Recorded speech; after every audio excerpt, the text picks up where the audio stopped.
Hey there, Angel Donovan with another episode of Dating Skills Podcast. We're at episode 62. I wanted to give you a quick background on what I'm looking for in guests on this show, because I often talk about I want really good quality and good quality advice for you guys that's practical and effective, and it gets at the reality of what dating, sex, and relationships really is like.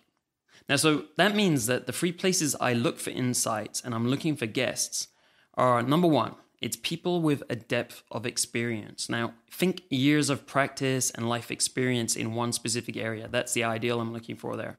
Number two would be extreme experiences.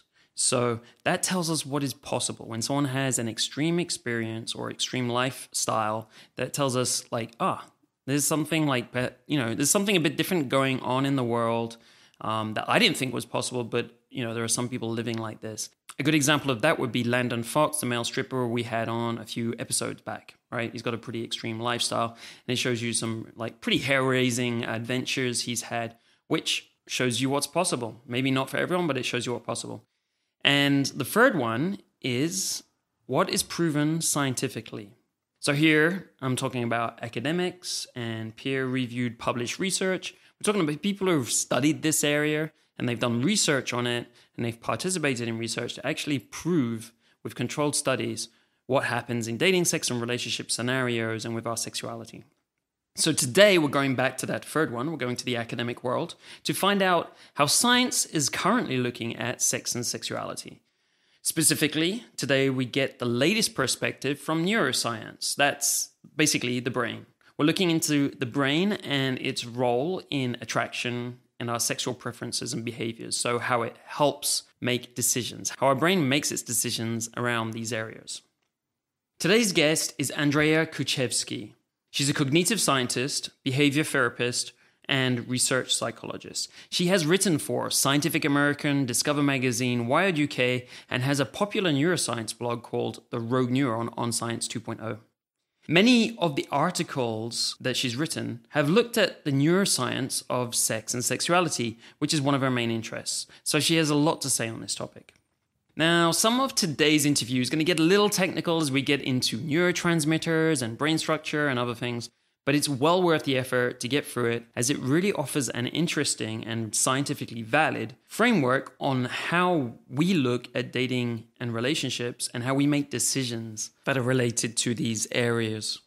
So personally, I've walked away from this interview having learned some new ideas that will help with how I make decisions about dating and relationships. And specifically what I'm talking about here is in a specific situation where maybe you're not entirely sure about the situation. For example, there's a new girl you're with and you're not entirely sure that you're really into that and you want a relationship with her. With the framework we discussed today, you could look at that with a different perspective and you'd have better understanding of how your brain's making that decision, and whether that's in your best interest or perhaps it's not so much in your interest and it will help you to make those decisions. So that's why I think this is a really cool episode. And even though it's a little bit technical and you might have to maybe even rewind a couple of times to actually get the stuff, it's definitely worth the effort to do that. Something that may help you with this are the references and the links from this show. So to get more information, check out datingskillsreview.com/DSP62. You'll have the MP3 download of the show and the transcript of the interview as usual, but also links to everything we reference in the show, including the academic references such as research. I'm Angel Donovan, and this is the Dating Skills Podcast. This is a 14-year ongoing mission to discover the truth about what works in dating, sex, and relationships, to become a better man. Join me as I leave no stone unturned, chase down every expert, role model, and mentor with insights to get us to that goal as fast as possible. This show is about bringing you the best of that information so that you can take it in and change your life for the better, step by step, episode by episode. Andrea, welcome to the show. Thank you very much for coming on today. Hello. Thank you for having me. So I wanted to start looking straight at the neuroscience perspective and why you feel that it's a valid look at sex and sexuality. things like what kind of research has been done, what kind of tools are used. So kind of just give people a perspective of what this is about, why neuroscience is a subject related to sex and sexuality. I mean, is it all about like MRIs, or what kind of research goes on? Well, first of all, I wanted to talk about dopamine because lots of people like talking about dopamine. They nickname it like the pleasure chemical, and everyone's kind of really hooked on this like, oh, you need to trigger dopamine, and that's how we receive pleasure and everything. But there's actually some recent research that's been done on dopamine that has kind of illuminated a lot of the mysteries that we had about why dopamine is so powerful. Why do we even care about it? And what is it actually doing? And I think just explaining that right off the bat will kind of illuminate all of these other facets of pleasure and attraction and dating and why it works the way it does. So it was pretty exciting. And it was things that we had hypothesized about, but didn't really know. And now it's kind of been proven. So I'd like to talk about that first. So dopamine, is this neurotransmitter in the brain, and it has to do with it's related to a lot of things like focus, attention, movement, pleasure, and motivation. And we used to think it was primarily about pleasure. Everyone thought dopamine was associated with pleasure primarily. But what we've now discovered is it's actually more to do with anticipation of reward. So it really has more to do with motivation than anything else when we're talking about this kind of thing in the reward center of the brain. So it's not so much a pleasure, it's the anticipation of the pleasure. Let me explain just really quickly this interesting study. The details aren't important as far as like when it was published or anything, but basically when you're presented with some kind of a reward, let's say even with relationships, you feel like this good feeling, okay? You're with someone. So we could give an example. It's like the first kiss with a girl you've been interested in for a while. Yeah, so let's say you have a kiss, right? And so after you experience that kiss, you experience pleasure. You're happy. You're like, that was cool. I like it. So then the next time you're with this person, and let's say your brains are hooked up to these machines and you're measuring dopamine, hypothetically, this thought experiment. And so you get this pleasure response. So then the next time you're with this girl and you see her coming towards you, that would be like the cue for the kiss. Your brain interprets this cue that the reward is coming. So you actually receive the spike of dopamine before you get the kiss, not after. So right before you receive the reward, right before you receive the cue, right after the cue, right before the reward is when you get the spike of dopamine. And so it's like the anticipation. Right. And dopamine, is it still like a reward for us? It's something we like? Well, we like it because it motivates us to engage in behaviors to get the reward. So it kind of pushes us towards the rewarding things. And so it's in the reward circuit in the brain is dependent on dopamine. If dopamine's not there, we're not really compelled to act in any way. Right. So I guess what I'm asking, so this is kind of order of it. So we have the kiss, right? But before the kiss comes the dopamine. Let's say that's the second kiss. Is there something that comes afterwards that is like a reward for having actually achieved what we were looking for? No, actually, it's just before. But once we experience the kiss, then you get like the serotonin, you're happy, you get the oxytocin, brings you closer to that person, you're more bonded. But the dopamine is all about getting us to take those steps in order to get it, like pushes us towards things. And so why we want the dopamine is because the more dopamine we have, the more compelled we are to engage in things to get the reward, putting us in hyperdrive. So here's the really interesting thing. If you present the cue every time, you're going to get that spike in dopamine right before the kiss every time. But what ends up happening is when scientists took the reward and they only gave it to the person like 50% of the time, and they didn't know when it was coming, what do you think happened to the dopamine? It halved? It actually spiked even higher, wow. Crazy, ridiculous high.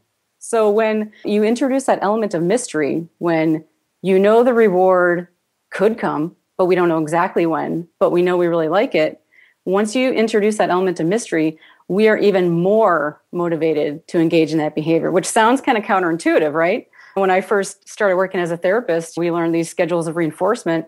And when I learned that if I gave the kid an M&M every time he's going to do something good, you get this amount of behavior. But then if I only give it to him every other time or every third time and he doesn't know when it's coming, he's even more compelled to act in order to get that, which kind of blew me away. But this explains it now. So when we don't know exactly when the reward is coming, but we can anticipate that it might happen, we are even more compelled to engage in that behavior. The dopamine is even higher.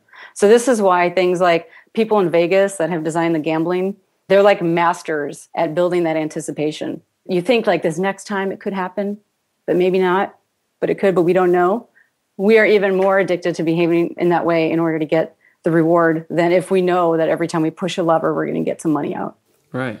Well, that's interesting. I'm just thinking kind of over like all the stuff we cover, and that tends to fit with a number of things, like concepts people talk about. It tends to be people who are a bit more mysterious. So a girl you know less about, for instance, is like going to be more interesting. If you think about affairs, right? All these guys having affairs, they don't know the women so well, and they can't predict what's going to happen in the relationship and so on. It's novel, it's interesting, it's that little bit of mystery. You don't know what's going to happen, it's unexpected. All of those things are really, really, really strong triggers for dopamine. Huge. So that kind of explains why people have to work on relationships more. Would basically the dopamine go down over the duration of a relationship because you know what's going to happen more and more and more as you get to know the character and personality and so on? There's a couple of ways that dopamine gets blunted. One is that you just have the same thing over and over again, and it's just not any different. You're going to get satiated on it. And also if you can predict when it's going to happen. So it always makes me laugh when you have people in couples counseling and they're like, well, if you want to have more sex, schedule a time like every Thursday at 6:00. And I'm like, God, that is like the worst advice ever. I can't even, it's like, okay, it's time for sex now. Are you ready? You know, how boring is that? But the best way to have more sex is to do unexpected things and not schedule it and allow for spontaneity. And that's really the best way because you're going to get more pleasure out of that. Yeah. So this is where I think people that are trying to coach dating and things like that, this is where they've kind of taken these real phenomenon that we've observed and they've kind of slightly misinterpreted it, and sometimes it goes wrong. So if we know that people that are boring or people that are doing expected things are not as exciting as the unexpected, the novel. So what ends up happening is like, oh, girls don't like nice guys because they're too predictable. That's how they interpret that. And true, if someone is like falling over themselves to do everything for me and whatever I want they're going to do, I'm not going to be as excited by that person. It kind of turns me off because I'm like, oh, too boring, right? But then there's someone that is more spontaneous and does unexpected things, but maybe they're not hanging on my every word, but they challenge me a little bit. And I like that. It's more exciting. But I think some people misinterpret that as if I treat a girl like crap and I say negative things to her, which is unexpected and different and novel, she'll like me more than if I'm a nice guy. And that's actually wrong. That's like a misinterpretation of that.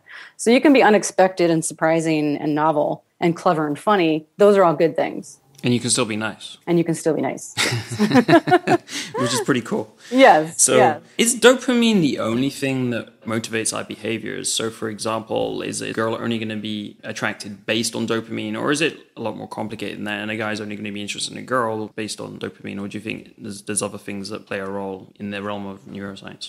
Dopamine is pretty critical, but dopamine is triggered in different ways by every person. So whatever things are personally rewarding to me, if I can anticipate that that person's going to give me that, I'm going to be more attracted to that person. It's not so much that if I walk up to anyone and someone gives me a shot of dopamine, which isn't possible, by the way, it's not real, then I'm going to be drawn to that person. But there are certain situations that will make you more inclined to want to keep being with that person. So when you said that, I was thinking it sounds like it's kind of related to belief as well. Yes. So if say I don't have any belief in my ability to meet women, then I'm not going to get any shot of dopamine potentially when I'm talking to them. I kind of like, no, this never works out for me, so it's not even on the cards. Right. So am I not getting any shot of dopamine there to kind of incite me to try and do something about it? Yeah, when you have these really low expectations and you don't engage in certain situations, you don't put yourself in the path of good things happening because you don't believe they will happen, guess what? It's a self-fulfilling prophecy. It won't ever happen.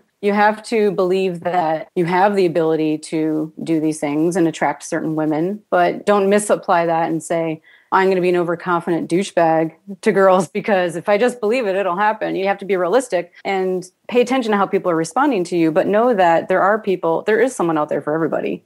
I've seen some really unlikely couples in my time, but they're happy together. But if they never would have pursued that, it never would have happened. So I really do think one of the most attractive things really to all women and all men, I think on some level, is just confidence in yourself, just being comfortable with who you are. And I don't mean overconfident like being an arrogant jerk. I mean just confident that you have something to offer someone. Yeah, we often talk about this because you're just putting yourself out there, you're putting more out there. I'm not sure what the neurological basis is for this, but like for instance, a girl's learning a lot more about you because you're saying more, you're talking more, you're being more charismatic because you're putting yourself out there. Is there kind of like a neurological basis from her perspective why this works better than someone who's a bit more withdrawn and he's not putting so much out there of himself and not so much energy? Well, if we like things that are interesting, if someone is talking to us and they're being genuine, they're really revealing things about themselves that she didn't know or that are not like the average guy, things that are interesting, they're going to be more attracted to that, generally based on, individual differences. But let me give you an example. This is actually how I met my boyfriend. No one ever thought that this would happen, but it did. So I had been a science writer for several years and speaking at conferences and whatnot. And he had been a follower of mine on Twitter, but we had never met in person. So then we ended up at the same science conference a couple years ago. And I was at an after party for the conference. And of course, everyone's wanting to talk to me. And he decided he was going to go up and start talking to me. And he's a programmer. So here I am. Oh, cognitive neuroscientist, public speaker, really popular on social media, all this stuff. And he's this programmer. And no one would have ever thought that if they said, oh, approach this girl in this way, no one would have believed him. But what I liked about him was that we started talking about technology, and he showed me an app that he built that was really clever, and it involved science and tech and all this really cool stuff. And I was like blown away and really impressed by this app that he built. And he kind of won me over in that way because he was being genuine. He was showing me stuff that he was excited about. And of course, I was interested in technology as well, and science, obviously. But he got really excited about his field, and he was talking to me about it in a really genuine way. And he was being himself. And he really kind of won me over that day. So we like to joke that every dating book probably tells tech guys, don't ever show a girl your app. That'll never win her over. But with me, it totally did, because that's something that I'm interested in. And I liked that he was being himself. He wasn't throwing lines at me. He wasn't like, hey, he wasn't being creepy or douchey or anything. He was just being himself. And that was the most attractive thing ever to me. So that's a message out there for guys that think that just because they're nerdy programmers doesn't mean they can't get girls. So what's going on there? Because you get invested in a conversation because you're interested in it. So I guess you're getting some dopamine because of that. This whole dopamine thing, is it kind of like it's acting and injecting different doses of dopamine on all the time? And you're not often getting a cocaine kind of like dopamine high.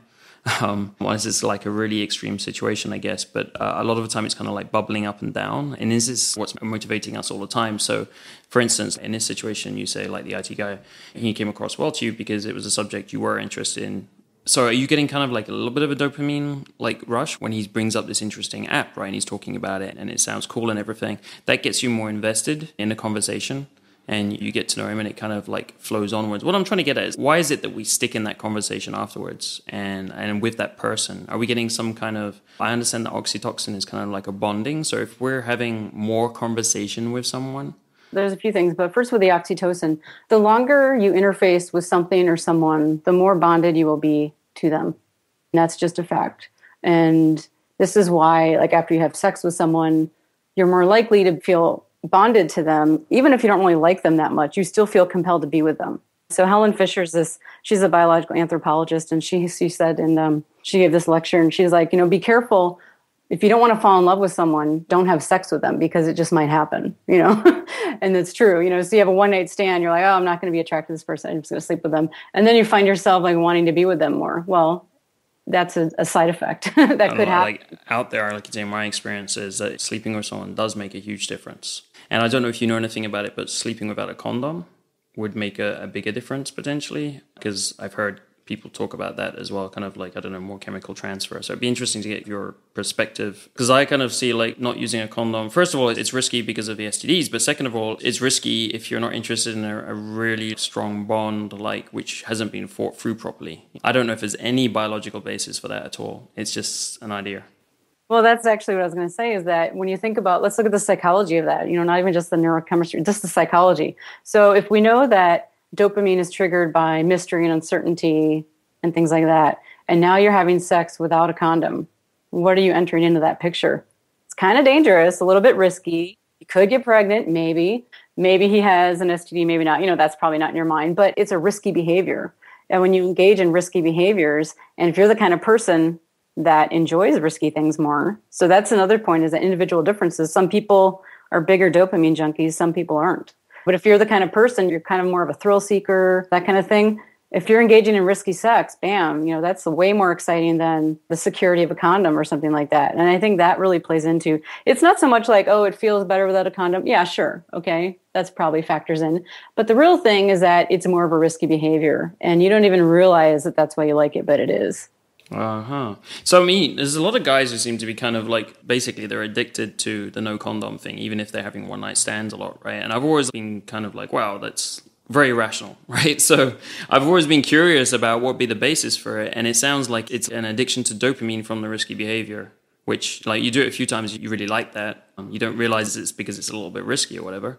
Yeah, the risk taking. And that's where a lot of the stuff people say they're addicted to sex, they're addicted to porn, they're addicted to not using a condom. Those are not things you can have an addiction to. It's impossible. Addiction doesn't work that way. But what you're addicted to is probably the dopamine response. You're addicted to anticipation of reward. That's the more likely, the more plausible explanation. Some people have a higher need for dopamine. Some people have a higher need for novelty. Some people are adrenaline junkies. And that's just all individually determined. And so when you take someone that they claim they have a sex addiction, it's actually more that they're probably the addictive type of personality where they generally like riskier sex. They probably enjoy riskier sports, things like that, thrill-seeking kinds of things in other areas of their life, other kinds of addictive type behaviors. They're more prone to those kinds of things in general. It's not so much that everything else in my life is vanilla and boring, except I'm addicted to sex and I can't help it. It's an addiction. Well, no, that's just poor self-control because you have this need for the novelty and the risk and all these other things. Which is just either a genetic or it's something that you've geared yourself to over time, you being addicted to this dopamine response. Is that what you're saying? Behind all of these things, all of these, what we call addictions? Yeah, it is genetically predetermined. So it's not saying you have no control because you do. You can change a lot of things in your life just by changing your behaviors. And you can find substitutes for the unhealthy behavior that you seem to be addicted to and replace it with something else that's also exciting and novel and different. That will give you a dopamine response, but it's something that's healthy. So for me, I'm one of those people that I have a very high need for dopamine, which is why when my boyfriend was telling me about this technology that he had been building, the reason why I was so interested in that conversation, I'm interested in technology, but it was that he was teaching me something that I didn't know. I was learning something new. And so he's in a different field, but it's a field I'm interested in. So I'm always learning something new from him. And that is very addictive to me. I love that. I'm addicted to learning new things. That's why science is so awesome because we'll never know all of it. There's always something new to learn, especially the brain. It's such a huge mystery. So for me, I could probably easily fall into really risky, unhealthy behaviors and keep getting that reward response in my brain from that and stay on that path. And you get stuck in this really unhealthy pattern of behavior. But for me, I'm actually happy with the healthier types of dopamine rewarding activities like research and learning and doing new things, learning new skills. I've been to art school. I went to art school between psychology degrees just because I've always been an artist. So I have that need for novelty all the time, but that's dopamine driven. So I have a very high need for dopamine. So does someone else maybe that is claiming to be a sex addict. So you replace it with something else. And whatever the rewarding activities are, you need to kind of experiment around and find those. But there's always healthy versions of things to substitute in for unhealthy behaviors. Right. And you're saying that's like perfectly, that will work for everyone, like substituting some other kind of dopamine generating. Because one of the things I did want to cover was sex addiction, real or not. And one of the things I understand is that there's a lot of people who go to Alcoholics Anonymous, for instance, who also go to Sex Addicts Anonymous. There's a lot of interplay between the different recovery centers. And so, well, that makes complete sense from you basically saying, well, it's all about dopamine, really, and the way you handle your dopamine. And I kind of always thought I had an addictive personality because, like, when I was a kid, it was alcohol, then it was caffeine. I don't manage these kind of, or chocolate, it's just like whatever it is. I'm kind of like, I'll have tons of that. And I have friends which are the same way. And then went for this period when it was women for a while. It was actually really kind of difficult to get out of that kind of mindset and now associate it with longer term relationships. Although now that seems to be a lot more extreme, right? I really run away from the multiple because I see it destructive in my life. So I don't know what chemical change could take place there.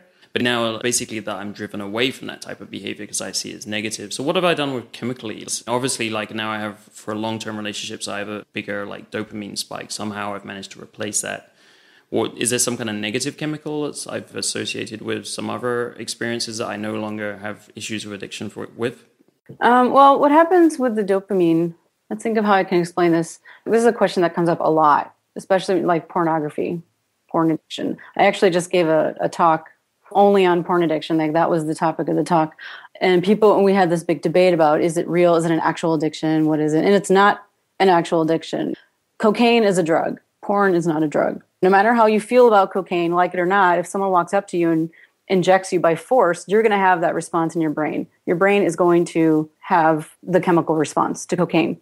However, we decide what kind of a reward we assign to porn. We decide how rewarding a certain person is or a certain behavior is. When it comes to behavioral stuff, it's just a cue for a stimulus is what it is.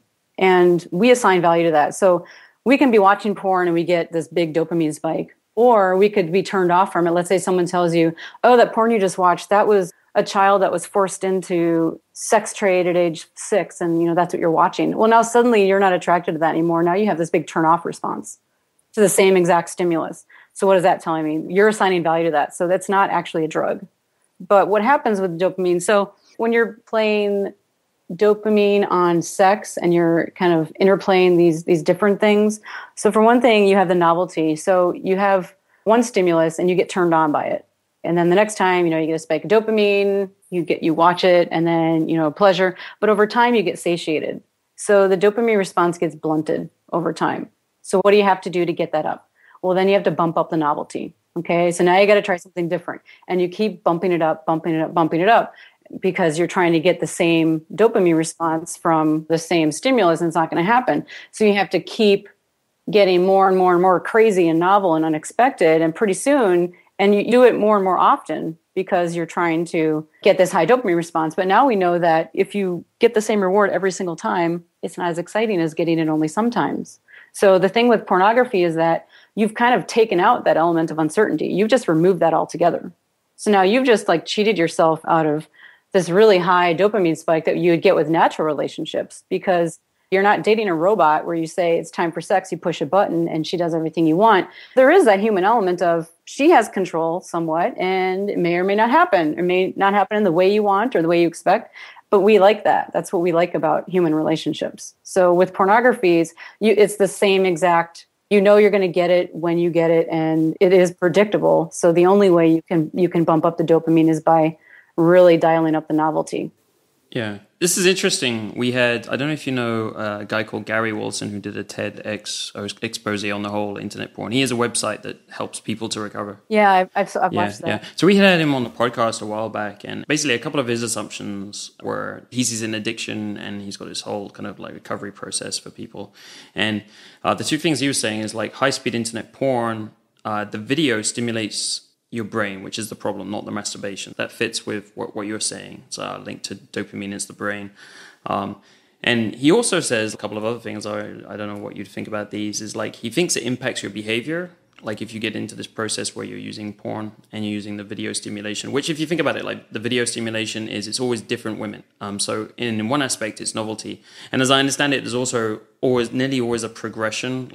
Guys will start watching vanilla sex kind of porn, and slowly over time they'll need something a bit different and a bit funkier and a bit more fetish and so on, and that's how they get eventually into some crazy. That's how the porn industry has kind of progressed into more and more fetish and so on online, and it's got bigger and more diverse basically. Yeah, that's the only variable you have control over is the novelty, because now you've taken out uncertainty.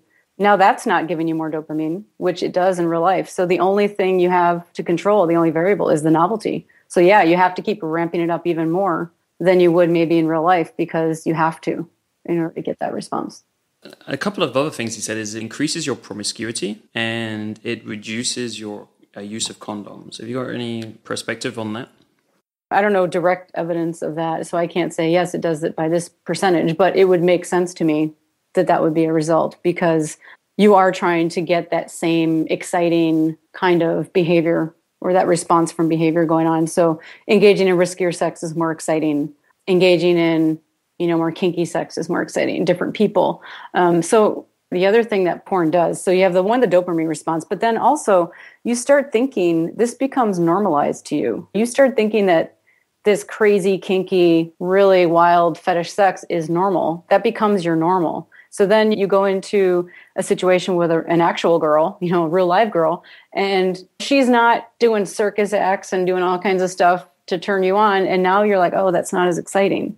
You're not getting that dopamine rush because you're used to, well, one, you're used to a different girl every single time because it's porn. And two, you're used to funkier stuff because you've been watching it for a while and you got bored and you moved on. So you're actually reducing your dopamine response to women, like in real life, through that use of porn. Yeah, and that's a real result. But the thing that's different with that from addiction is that if you stop watching porn for a number of months and you just like abstain from all that, you kind of let all your dopamine receptors like reset themselves. You're just like everything just go back to normal levels. And then when you start interacting with real women, now you have a natural sex response. So the ED, yeah. So how long does it take? Really, is it just a few months? And like anyone, say they were doing it for 5 years. Because I mean, we could also apply this to different areas of your relationships, like and so on, right? If you took a break from a relationship and came back to it, would you be more interested in it again? Yeah, you might feel differently about it then because it's not the same thing every single day. And then you take a break from it. Well, now you're without that person completely. Well, now when you get back together with them, now you're kind of looking at it with a new pair of eyes, like for the first time type of thing.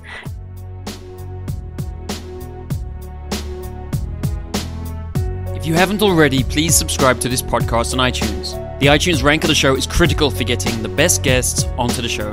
Ranking is largely determined by subscriber count, so more subscribers means better guests. Also, if you've already subscribed, then please leave a rating and review. This also helps increase the iTunes rank.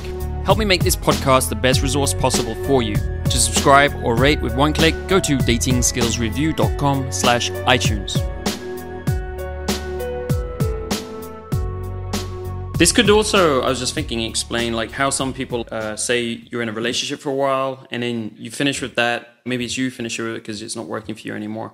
And you date. You start dating for a while, but you get bored of that dating singles and then you get into a relationship for a period again. And like the relationship's more interesting to you again. Whereas like it was kind of like the reason you maybe half of the reason you left in the first place. It's because you're changing up. It's just novelty in terms of a different dating life, basically, dating lifestyle. Right. Well, here's like the two sides of this whole issue is that when it comes to sex and relationships, it's not just the dopamine and the novelty. It's not just that. We also have this human need for bonding. We have this need to pair with people. And really, the older you get, the more you are driven towards that. So yeah, when you're younger, having lots of novel sex, that's super exciting. But you do hit a point where you just want to feel the comfort of another human being. You do want intimacy. And intimacy is a huge factor in relationships that really has nothing to do with the sex. Honestly, really good sex can help with intimacy. Sure, they overlap. It's like when you have a Venn diagram, there is a significant overlap, but they aren't the same thing. And so if you only have novelty without the intimacy, you're still going to feel some kind of emptiness from that. So you can't just replace it all with internet sex. You can't replace all of your relationship and intimacy needs with random sex from strangers. You're going to still be left feeling empty, which is going to make you seek out even more and more and more novel things, hoping to kind of like fill that need, but you're never going to quite feel satisfied. Is that because you're missing the oxytocin? What is actually going on there? Yeah, you're missing that intimacy. Yeah, so oxytocin, a myth about oxytocin, it's not actually the cuddle hormone. Everyone loves to call it that. Whenever I always say, whenever someone calls it a cuddle hormone, a psychology student kills himself because it's not actually what it is. What it does is it's a bonding chemical. So when they've given people oxytocin, they've also noticed an increase in stereotypical behaviors, in in-group, out-group kinds of behaviors, acting against, hatred against a group, that's even strengthened with oxytocin. So whatever's going on there, it tends to strengthen that bond with whatever feeling there is. So if you are in an intimate act, it's going to make you more bonded with that person in an intimate fashion. But oxytocin, there's that darker side that isn't as much talked about, that it can strengthen stereotypical behaviors that you don't want. So I just wanted to put that out there. Right. It deepens whatever feelings are there. Yeah. Right. Whatever feelings. Yeah, that's a good way to put it. Mm-hmm. It deepens those feelings. Okay. All right, well, just before we move on from the porn thing, another thing that Gary Wilson talks about is how it shrinks your frontal cortex, thus lowering your willpower and motivation. Is that anything you can relate to? Or? I don't have any direct evidence that I've seen on that particular thing. I'm not denying that that's not a phenomenon that happens, but the brain is very plastic. it changes all the time. So your brain's probably different right now than it was when we first started talking. And that's just how the brain is. So anytime you have one area of the brain that's overactive and another area that's underactive, you're going to notice some growth changes. Some parts are going to shrink, some parts are going to grow. But that doesn't mean that it's not reversible.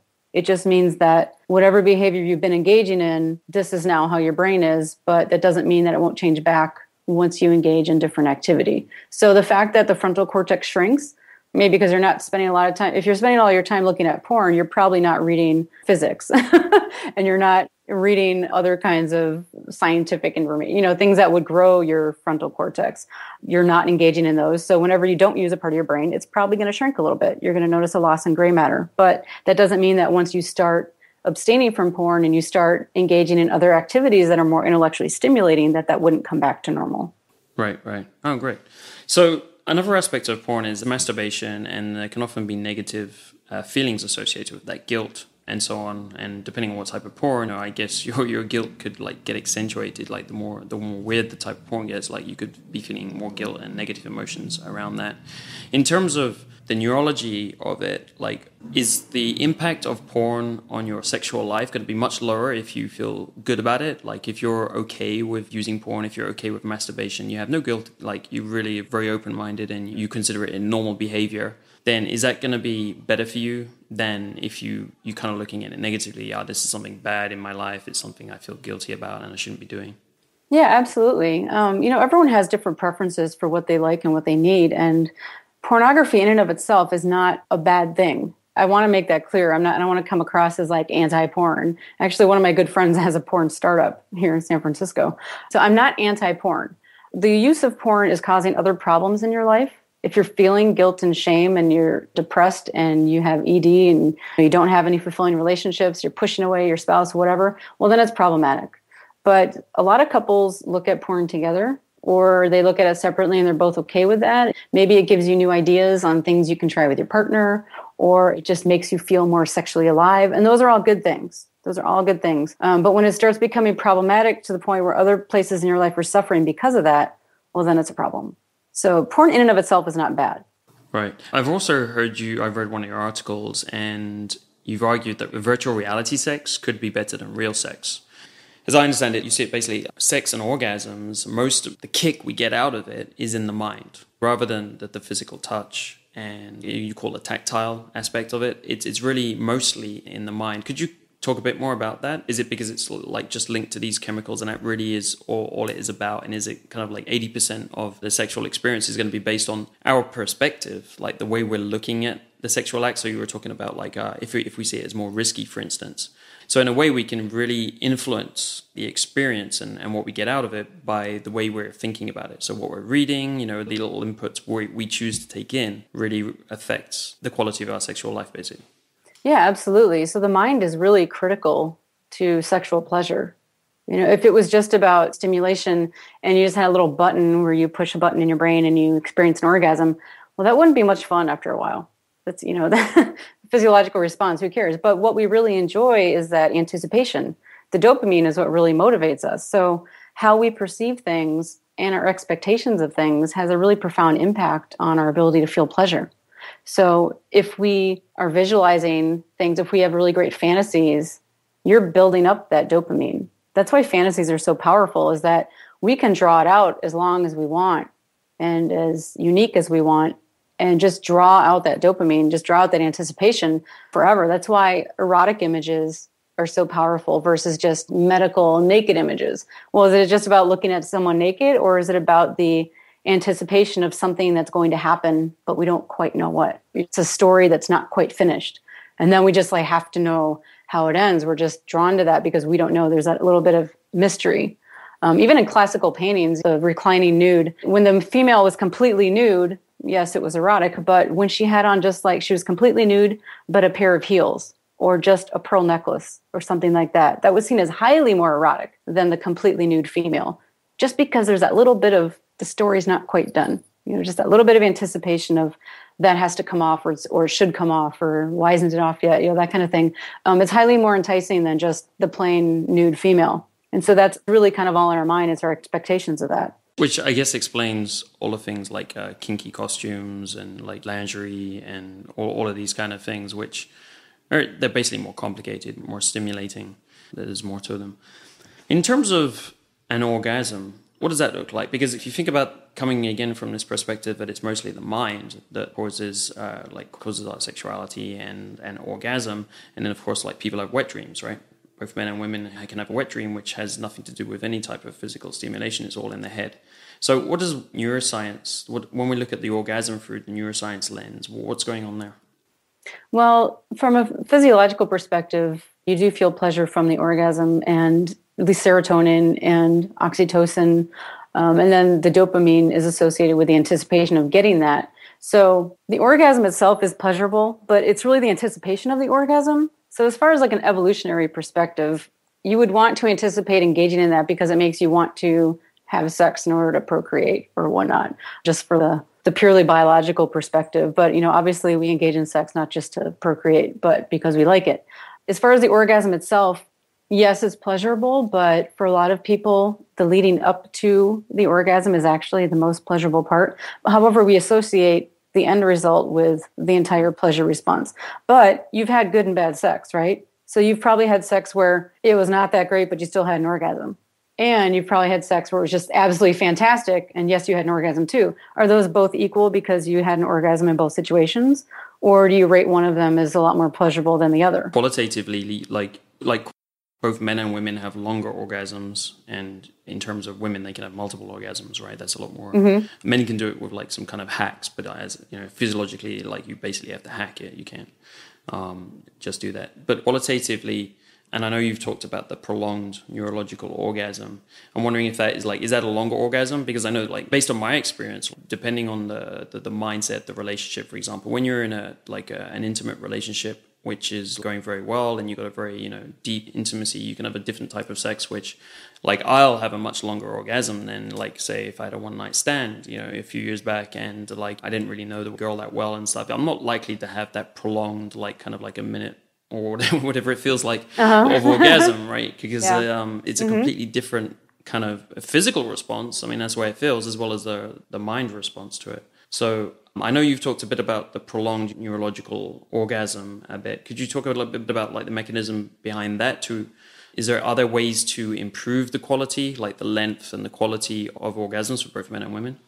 Yeah, so that's really relating to really that prolonged anticipation, that whole entire sequence of the Q4 response and then the higher spike of dopamine and the mystery and all that anticipation, and then leading up to the orgasm. So that's why when we say that foreplay helps us have better sex, well, that's part of it, is because you're drawing out that whole entire process. You're lengthening the story and you're adding all of these little elements to it that are interesting and fun, and they almost lead to the orgasm, but then they don't. And then you do something else that almost gets you there, but then you don't. And that kind of behavior is really addictive, and we really like that a lot. So you're going to get a higher pleasure response from that just because you're drawing out that anticipation so long. It's like you're hacking the dopamine. You're playing around with it like as long as possible, teasing and whatnot. And it's a lot more pleasurable than just, okay, a one-night stand, it lasts 5 minutes. Sometimes that is exciting. If you're in a long-term relationship and you have like the 5-minute quickie, yeah, that's exciting because that's novel. So now it's a different way, though, that's creating a pleasure response. Right. In a way, you're hacking it in a different way. Right. Yeah. So if you know all the variables, you know about dopamine and what it does, and and you know about oxytocin, and you know about novelty, and all these different variables that you can tweak. If you really understand why and how they work, you can kind of take any relationship and make it better. And so as far as like the long drawn out neurological orgasm, that's really with playing with that anticipation. And when you do that, you're going to have a longer pleasure response because there was so much buildup. Right. So is that both dopamine and oxytocin are going to spike higher and longer in your brain stream? Is that what's going on? Or? I'm not sure about higher spiking of oxytocin. It will be there, but I'm not, that's not something where I can... Because often I feel like both women and men, like if you have a bigger orgasm, if you have something, like that's something that's going to bond you more to the person. Mm-hmm. Could be just like, I guess it could be the novelty because it doesn't happen so often, right? Scarcity. Yeah. Or it could be actually, like as you're saying, oxytocin, like if there's like a bigger and longer spike of that, potentially you're getting more bonded to that person. Mm-hmm. When you feel this huge pleasure response, and you're just happy and you're like, wow, that was really great. And you're just lying there. You do feel more drawn to that. You're more bonded with that person. And that in turn is going to make you anticipate the next time with them even more. And so it's like that they interplay off each other. And so that's why, I call it this neurochemical love potion, because it really is.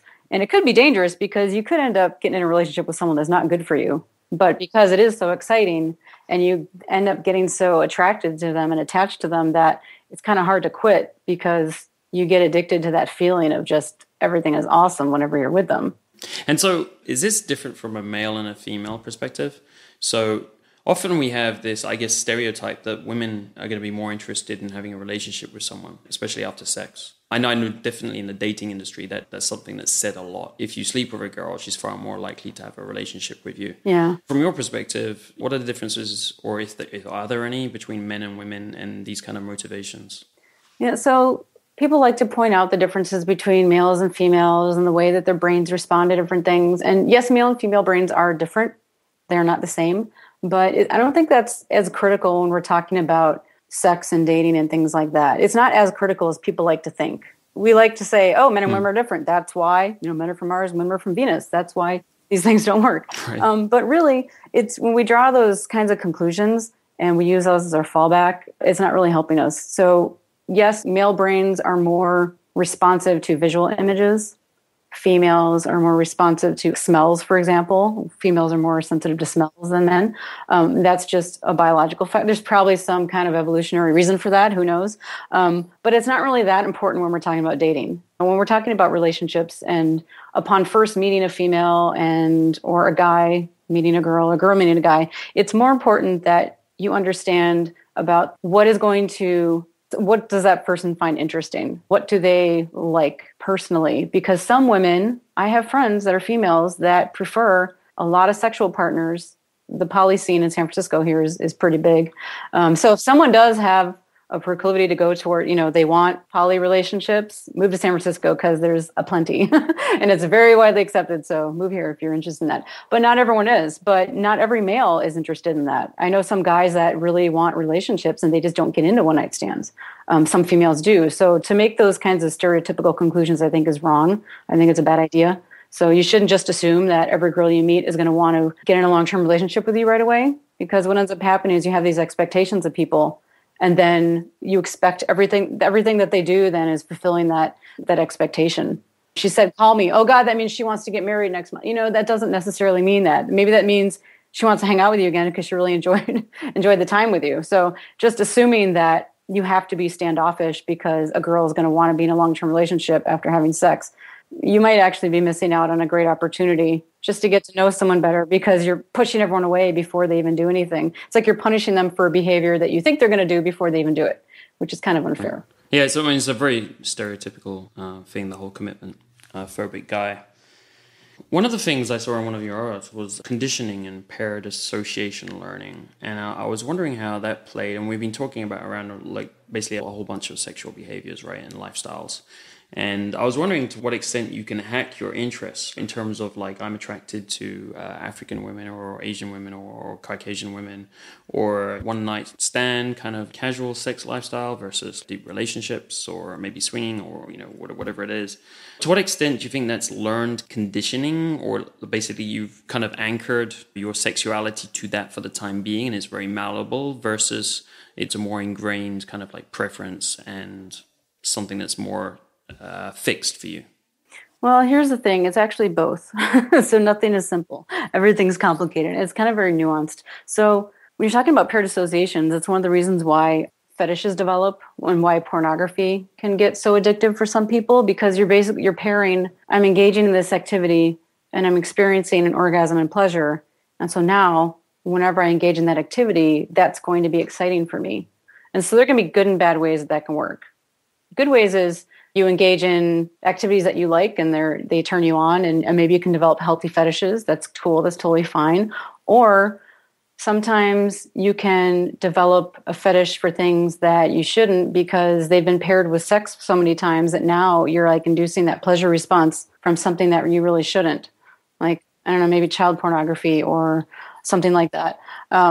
Is that specifically one of the pieces of advice often circulates around having an orgasm in association with that. So is it actually that because you get the biggest spike at the time of orgasm? So if you're pairing, like if you're looking at that image when that happens, like for instance, I'll give you a very specific example here. When people are talking about anal sex and people getting used to it, they'll often say one of the best ways, a smoother way to do it, because like most people, it's quite a jarring like difference from, standard sex moving to anal sex for most people. If you're interested and you want to introduce it to yourself, the easiest way is to have standard sex and then like insert something in the ass while you're doing that, like and specifically having an orgasm, and that's going to like build your comfort with it and your interest in it and motivate you to go more towards that. So does that make sense to you at all? Is there a big deal, the orgasm and associating it with things? Maybe even not so much the orgasm in that situation, but it does make sense from a behavioral perspective of if you're in a situation that you're enjoying, like sex, regular sex, and it's very pleasurable, maybe you just had an orgasm, maybe you're about to, but you are enjoying it. That would be the time to introduce something like that, because you will then associate it with something that is enjoyable. You're more likely to want to do it because the whole entire act that you're doing is fun and enjoyable. So we're going to add one more element. Oh, and it's a little novel, but I'm also, you're more likely than to associate that with something pleasurable, as opposed to, maybe you're a little bit scared of doing it and it's kind of forced upon you out of the blue. You're more likely to be a little bit more timid and scared about that. It's not going to have as positive a reaction. But yeah, so pairing something with something that's pleasurable is a good way to do that. So yeah, if someone asked me for advice, that would be exactly what I would say. And so if there's something like kind of going back to hacking this, or like something practical, so say there's something I don't like about my sexual preferences, like for instance, I'm always going for blonde girls, and maybe it's been 10 years and I'm not sure why I'm just like, always like interested in blonde girls or whatever, but it's something in my sexual preferences I want to hack. Can we consciously hack this and like open ourselves up, for instance, to like, I don't know, redheads or, just like hack these sexual preferences which seem to be ingrained? Well, yeah, absolutely. There are preferences that are somewhat predetermined or ingrained. I have preferences for guys with dark hair. I think I've dated like one guy with blonde hair. And it's not that I don't like guys with blonde hair. I just seem to always be drawn towards the darker kind of dark hair, dark eyes, that kind of thing. That's just my personal preference.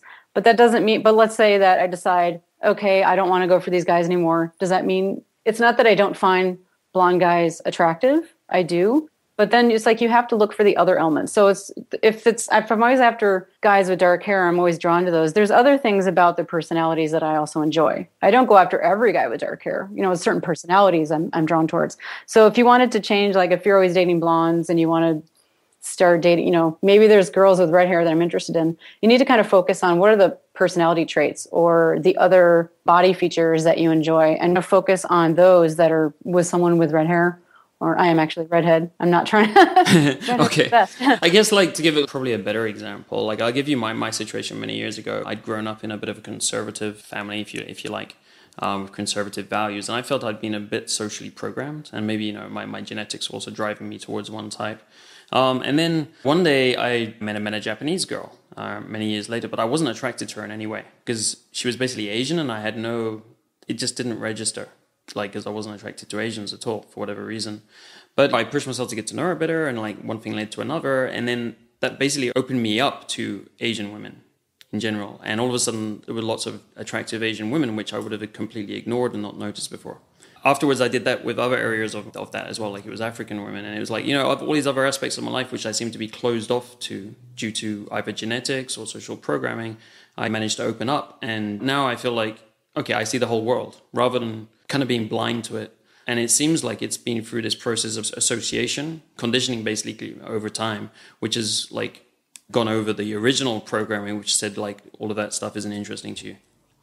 Yes, we are socially programmed in a lot of ways. And I think that happens in a lot of cases. I actually grew up in a very strict Catholic household. So my experiences were very limited when I was younger. But then when I got to college, it was like I was seeing the world for the first time because I was then in control of what I sought out and what I spent time with and who I spent time with and different experiences. And of course, I found that the more I exposed myself to new things, the more things I realized about myself. I never realized that I was interested in A, B, C, and D because I had just never been exposed to them. But then once you are, maybe you find out that you like those things even more than the things that you previously liked, just because that was your whole world of experience. You just never know. Sometimes, some people actually do have a theory of homosexuality, for instance, that the people that tend to seek out new experiences, the people that are more of the novelty seekers, are the people that are more likely to be bisexual, just because of the nature of, if you limit your experiences and you're like, this is how I am, and I'm only attracted to females or only attracted to males, and that's just all you experience, you'll probably be pretty happy. You're fine.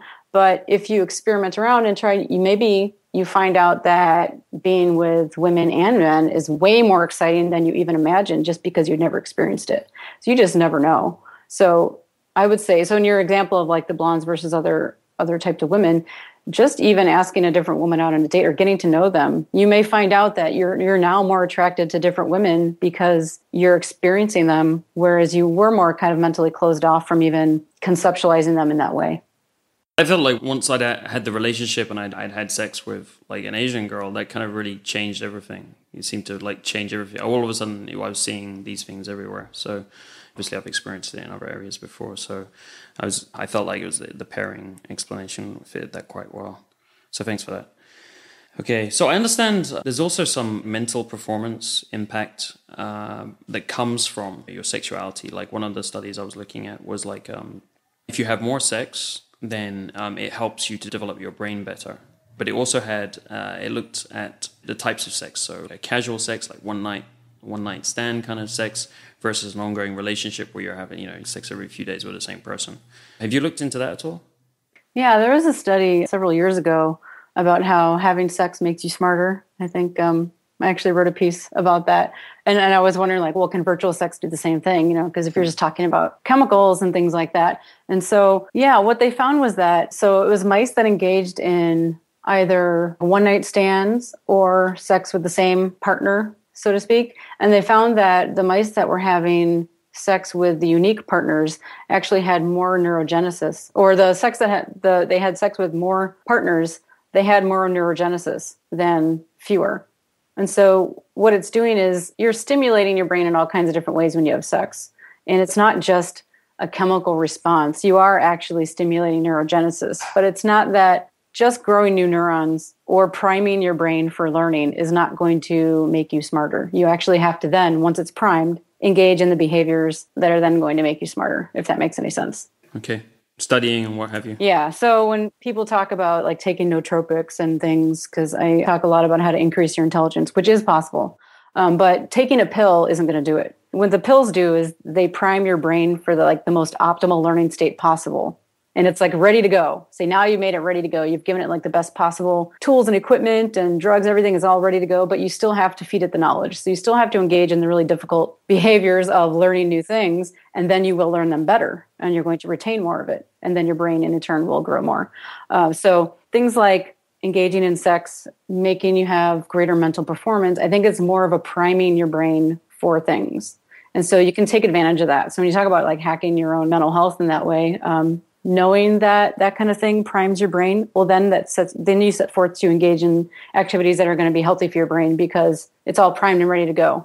Right. Well, it's interesting. There's a stereotype that people involved in the polyamory community, swinging and stuff like that, are more intelligent in general. That's kind of stereotype. I don't know if you'd think that would potentially have any link based on that study or not. Yeah, that is a stereotype. And I do study intelligence. And the thing with intelligence that is the thing that it bothers me that so many people fall into this belief about intelligence. So they look at IQ scores and they try to determine all of these things that are correlated with IQ. But when you talk about IQ, this is like a normalized, standardized distribution of scores of ability. This is over an entire population. So in that population is included people that have mental retardation, people that are cognitively delayed, people that have had injury. So when you're looking at a distribution, the very low ends are also included in that. So when we're talking about comparing IQ scores, like high intelligence, and mostly people are talking about like 120 and above, 115 and above, the correlations between overall intelligence and individual things actually breaks apart after about 115. So these things no longer truly correlate, if that makes sense. Because what the IQ score does, it distinguishes between people with really low ability and other people.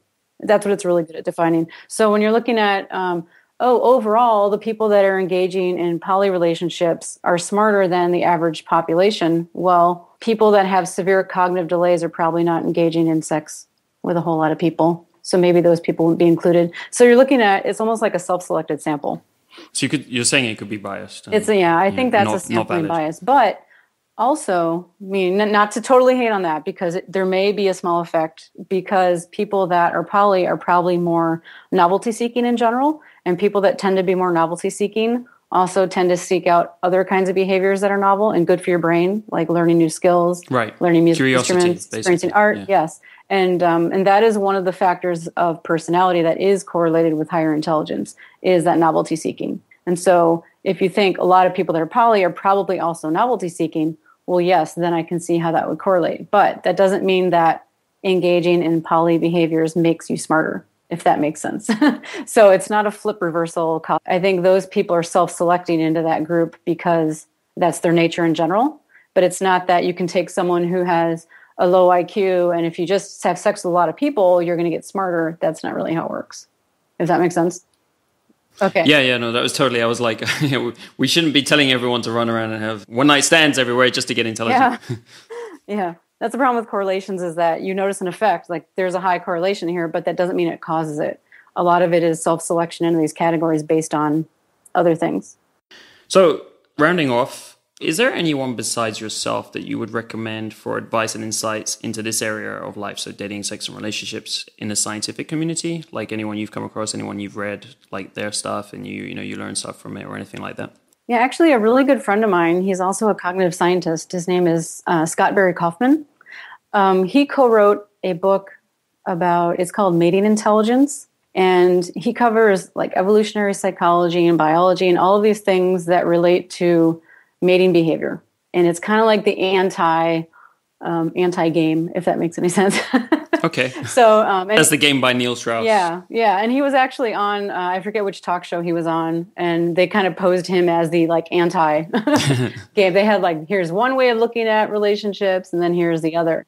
And he cites a lot of research in that book on studies looking at they have guys walk up to girls in bars, what kinds of things work, what kinds of things don't. They found that humor actually is the best way to attract a woman. Being clever and funny. Yeah, that makes total sense to me from my experience. Yeah, and so they've actually... Like, humor is huge. Yeah, so I would recommend that book, and him in general. He writes a lot about that kind of stuff. Great, thank you very much for that. And what would be your top 3 recommendations to help men get better results, better quality in this aspect of their life as fast as possible? I guess for one thing, getting really comfortable with yourself.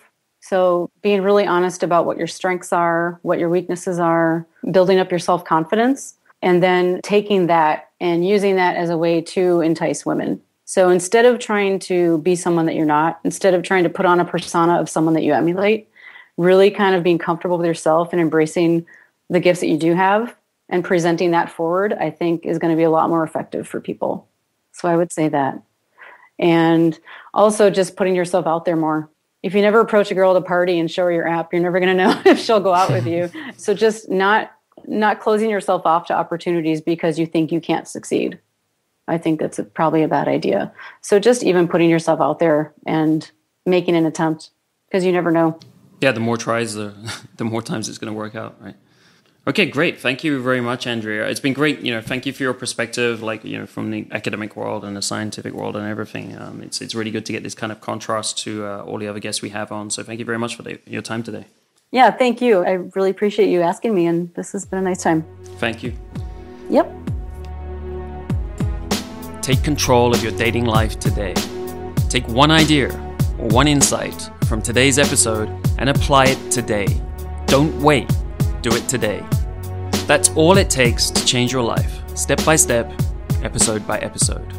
Learn more about what I, Angel Donovan, and my team do at datingskillsreview.com. How we help men like you take control of their dating lives.